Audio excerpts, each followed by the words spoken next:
Hey guys and gals, today we're going to do a slightly more simplistic episode where we're going to be talking about all the new different job positions that villagers can now do in Minecraft. So you know what, we're just going to jump straight into it.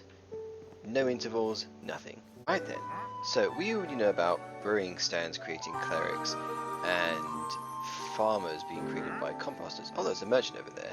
Hello, Mr. Merchant. Now these guys come around. We'll very quickly poke this guy. Hello. Very, very nice that you're here today. Now the Wandering Trader is very useful because they come out in random locations around your village, usually around your, what's it called over there, the meeting spot. But it seems to be he's down here at the moment, and they always bring along these weird and random trades that you can trade for emeralds, which is always useful. But we'll get back to our crafting blocks, and as we can see here, this is a blast furnace. The blast furnace turns one of your villagers into an armorer. The next up we have the smoker, which can turn one of your villagers into a butcher. And we'll get into more detail about that in just a minute. We're going to go through it quite quickly at first. Now the barrel can turn a villager into a fisherman, which is personally something I didn't expect whatsoever. And quite a nice little addition, especially if we're going to go for the more, well, like this I could do quite a few little fishing huts around here actually, when we get the village to be much larger. Now here, of course, as we found earlier, the reflecting table. We had no idea what this did before earlier on in the series, but this is of course to create the Fletcher. Another unexpected block job, the Cauldron, trains a villager into a leather worker. Now personally I think that should definitely change into a drying rack into the future. For those of you that have played Dawn of Man, you'll know what I mean. Sort of triangle shape with the sticks and the two hides being hung on it, sort of thing. I definitely think Mojang could pull that off, and I think it'd definitely be far more suited than a cauldron. Personally, in my opinion, I think a cauldron could probably be useful for something else, maybe something a little bit more magical. But let's digress, shall we? The stone cutter. We've encountered the stone cutter before. There we are, at them right there. The stone cutter creates the mason villager type. Very useful indeed if you want to go down that route. As opposed to the loom, which creates the shepherd. That's right, there's now also a shepherd villager type. So when you've got your nice little sheep farms, you could put this one to some little house somewhere, try and drag a villager over, trap them in that house, and have yourself a nice little role-playing little shepherd to go along with. Now let's move on though. Here we have the smithing table, and the smithing table creates the toolsmith villager, which might come in especially handy if we can exchange the otherwise not very worthwhile emeralds into some very useful iron tools, maybe even better than that. Now of course we also have the grindstone. It's not quite circular, but that doesn't matter so much. And the grindstone produces the weaponsmith villager. Now really, from what I've seen so far, I think the smiths are going to be the most useful villagers in this update. Perhaps, of course, bar the villager. There's one over there, I think. Sorry, the villager. The farmer and librarians, to whom you can sell lots and lots of things to. Very easily. Lots of paper, lots of sugarcane, lots of wheat and other sorts of things for lots and lots of emeralds. But now, finally, we have the very thing that I started this whole Let's Play for. To come back into the world of Minecraft after so many years, we have the cartography table. Yes, ladies and gentlemen, the cartography table will allow us to create maps.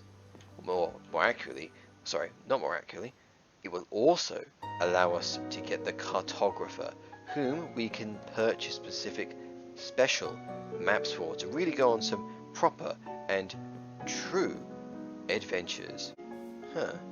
It seems that at night, the trader likes to disappear. Is he asleep? Or is he still there? Oh, he's still there! He just likes to make himself invisible, and that's definitely something to keep an eye on, ladies and gentlemen, is that the trader likes to go and disappear at night, probably to escape the mobs, and quite frankly, I don't blame him.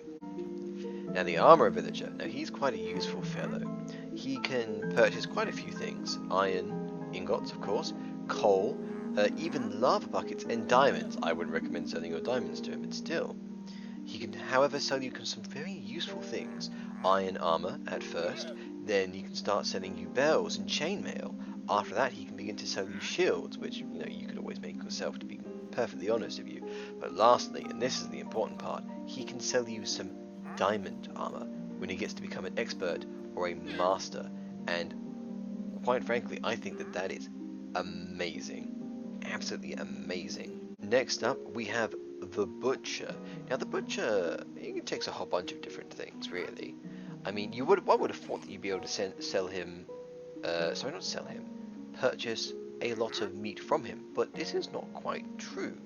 At the start, he will be the one that will buy raw meats from you. He'll buy raw rabbit, he'll buy raw pork chops, raw chickens, and even later on he'll start to buy coal from you as well. Coal seems to be very, very, very useful for selling to villagers. It seems to be quite a common sale. But personally, I get through quite a lot of coal of all the brick that we built. But I digress. Later on, of course, he will start to sell you rabbit stew, cooked pork chop, cooked chicken, but really he's more the sort of guy to sell things to than anything. Such as, of course, when he is a master, he will accept sweet berries, and as we've seen in this Let's Play so far, sweet berries are not exactly difficult to grow. In fact, they're particularly easy, so that could be very profitable indeed. Now with the barrel, we have the fisherman. Now the fisherman wants a few things. Again, coal, again. He also purchases raw cod and string, of course, to replace his the one that he gets damaged on his own rod. Later on, he'll want to purchase perhaps raw salmon, tropical fish, pufferfish, and later on he'll even purchase boats, which is, well, a bit of an odd thing, but you know, I wonder if we sell him enough boats, he'll get on a boat and start doing some proper fishing himself. He can sell cooked cods, buckets of cod, which is quite alright, I guess. Cooked salmon, campfires, but now this is the good part. This is the really nice part. When he becomes a journeyman, he can sell enchanted fishing rods. Now, I don't know about you, ladies and gentlemen. If there's nothing else to get a fisherman for, it's an enchanted fishing rod. Next up, we have the Fletcher. Now, the Fletcher buys a couple of things here and there. Specifically, he purchases stick, gravel, flint, string, feather, tripwire hooks. Funnily enough, I suppose it's for the crossbows. And when he's a master, he will purchase tripwire hooks and arrows, but not quite at first. Now, at first, he will sell you flint and arrows. Later on, he'll start selling you some bows, apprentice, and at journeyman, he'll start selling you crossbows. Expert level, he might begin to sell you an enchanted bow, but at master, and this is where things get really nice, he'll start selling you an enchanted crossbow, and that's really tasty. He might even start selling you tipped arrows, 1 of 15, which is, wow, really, really quite nice. Now the cauldron's an odd one. As discussed earlier, leather worker.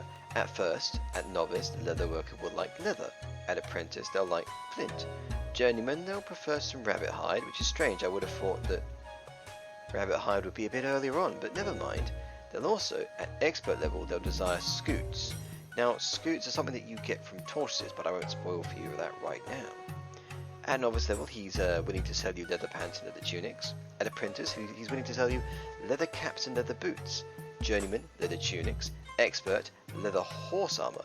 And at master, he'll start selling you leather caps. Now, leather caps not really, I mean, in general, the leather worker is particularly good as well. But here's one thing, ladies and gentlemen, one thing that you will want a master leather worker for, because he will sell you something that you can't get, that you can't craft, yourself. That's right, ladies and gentlemen, he will sell you a saddle. When he is a master leather worker, he will sell you something that you can use to ride horses. This guy, right here, this leather worker, can give you the ability to create a proper stable, because you can just purchase saddle after saddle after saddle and just herd as many horses as you can into a place and build yourself a proper horse stable, and that's pretty damn cool. Now we have the stonemason. The stonemason wants clay at first, and I'm quite partial to clay, so that's quite the big ask for me personally. But at apprentice, he'll start asking for stone. At journeyman, he'll ask for granite, andesite, and diorite, and I'm more comfortable with that personally because I don't really like using those materials at all. It's quite rare that I've ever used andesite as well. But I digress. At expert level, he'll start desiring nether quartz. Now, nether quartz is something you get from the nether, hence the name, and is quite a bit more fancy, in fact. Of course, however, let's go on to the things that he sells you. Now, at novice level, the mason will sell you brick, which I personally like. I like making brick houses, so this guy's right up my alley. At apprentice level, he might start selling you chiseled stone bricks, which are very fancy looking things, although you could get them yourself out of the stonecutter itself. Next up, however, at journeyman, he will start sending you polished andesite, granite, and diorite. Again, not exactly too fancy. He only really starts getting fancy at expert, and here's where things get really fancy. He'll start sending you terracotta blocks and glazed terracotta blocks. That's where things start getting really colourful. At master, he'll even start sending you quartz. And quartz, if you don't know, is something that you make out of nether quartz. It's a nice shiny white block. Right then, next up we have the shepherd. Now the shepherd likes to purchase wool when they're a novice, and dyes when they are an apprentice and a journeyman, as well as an expert actually.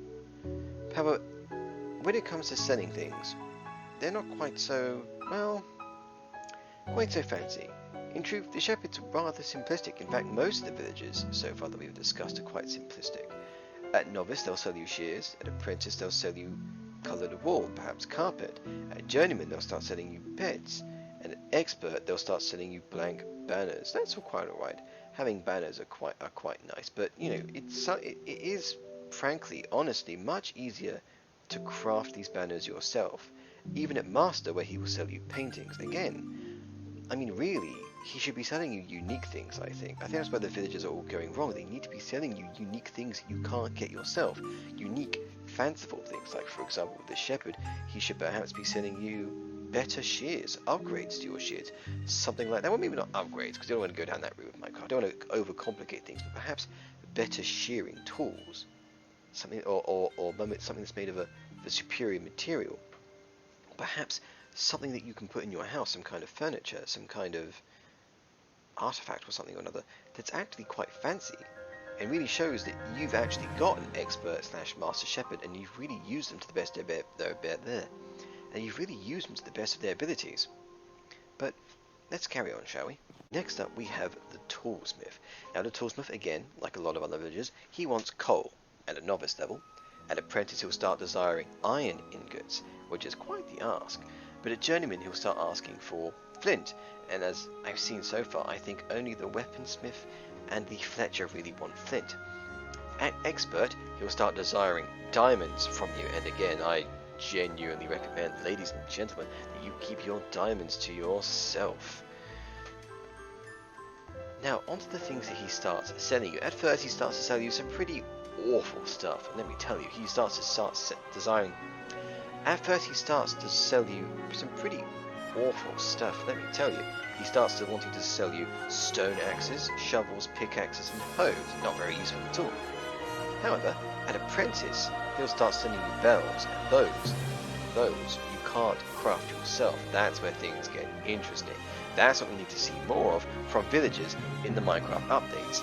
Things that they sell that you can't get anywhere else. But let's carry on, shall we? He also begins to, at journeyman, start selling iron tools, axes, shovel, pickaxes. Very nice. And there is a small chance he'll even start to sell you a diamond hoe, which is, alright, I guess. But here's where things start getting really nice. At expert level, he'll start selling you diamond axes and shovels. That's alright. But that's nothing compared to what he'll sell you at master tier. And this is what you've been waiting for, ladies and gentlemen. A way of getting a diamond pickaxe without needing diamond. Now, some may argue, and they have a fair point, that that's probably a little OP. Kind of ruins the whole getting diamonds thing if you can purchase it from a villager. But you've got to make sure this guy lives long enough to sell it to you. And I think that maybe in the future they'll introduce much more complicated raids, making it much more difficult to defend your villagers, which means getting a master tier villager of any kind is going to start becoming very tasty. But I digress. Diamond pickaxes at master tier, fantastic, wonderful. But next up we have, of course, the weaponsmith. Now, funnily enough, the weaponsmith, well, is actually a bit more simplistic in what he wants and what he sells. At first, at novice, he'll want coal, like most villagers do. Apprentice level, he'll desire iron ingots. Journeyman, he'll start desiring flint. expert, he'll start desiring diamonds. As always, ladies and gentlemen, keep those diamonds to yourself. No long-nosed villager deserves your diamonds. Now, at novice level, he'll start sending you iron axes, and maybe an enchanted iron sword. But, well, that depends. On what, I'm not entirely certain, but I don't see it being a common trade. Now, at apprentice level, they'll start sending you bells like many other villages. Very nice, you can't get them from anywhere else. More things like this, please, Mojang. And fanciful things, don't start taking things away from us. We all know that sort of trick, EA. But I digress. At expert level, we'll start sending us diamond axes, and here's where things get really tasty. As always, at master, diamond swords. There's also a chance of these things being enchanted, which is really, really, really nice. And finally, ladies and gentlemen, last but definitely most certainly not least, cartography. Now, at first, a cartographer will want to purchase paper from you. At novice level, at apprentice level, they'll want to purchase compasses. Perhaps even at journeyman level, they'll still desire compasses. But at an expert at master, they don't really want anything more from you than that. It seems to be that compasses are the best things that you can sell to a cartographer, and I suppose for obvious reasons. However, at first, it will start to sell you empty maps. That's alright, that's okay. But it's not quite the same as what he'll sell you at apprentice level. Ocean Explorer maps, he'll start selling you those at apprentice. Just like at journeyman, he'll start selling you the Woodland Explorer map. Very, very, very nice things indeed, ladies and gentlemen, which allow you to go out into the world and properly explore it, to take these things for yourself that you find in these locations that you go to, into these dungeons. At expert, he will sell you an item frame, which is so-so, but at master, he'll sell you something called a globe pattern, and I think I'll keep that as a mystery for now, ladies and gentlemen, and let you find out what that is for yourselves. Well, ladies and gentlemen, I'm afraid that concludes our video today. Now, I'd like to apologise about the lack of memes today. I thought it would be pretty fun to do a more educational episode for those that are still in the dark about all the new, all the new cool stuff that you can do in Minecraft. So to you guys, I hope this was really, really helpful. And to my main guys watching the channel, don't you worry, because tomorrow is going to be jam-packed with a lot more memes and fun times, especially as we continue to expand our little village into a more prosperous town and eventually a walled and hopefully massive city, especially as we get more villages and more iron golems. Now we'll also begin to upgrade some of our buildings. We've upgraded the church here to be a bit more, a bit more rounded and around the edges, and we'll definitely need to fix this at some point as well. Also, hopefully, begin to continue expanding our farms and our workshops and all the rest of that sort of stuff as well. Hopefully, eventually giving everyone that has their own workshop, their own little work block, their own house, and to make these houses, well, much nicer looking than this. We definitely want to make sure and get some nice beautification, maybe a little few statues here and there. Oh, Scoot, what are you like? Don't be in with the rest of the cattle, honestly. But I digress. We're going to make this place into a far fancier, more suited place to our slaves. I mean, our workforce, who we most certainly pay a fair wage and certainly don't use free labor or anything like that. But anyway, yeah. Enough of the silly jokes and memes, I'm afraid. Sorry, ladies and gentlemen. But don't worry. You take care of yourselves out there, okay? And we'll see you again tomorrow. Thank you very much. This is Josh, signing out. Take care of yourselves out there.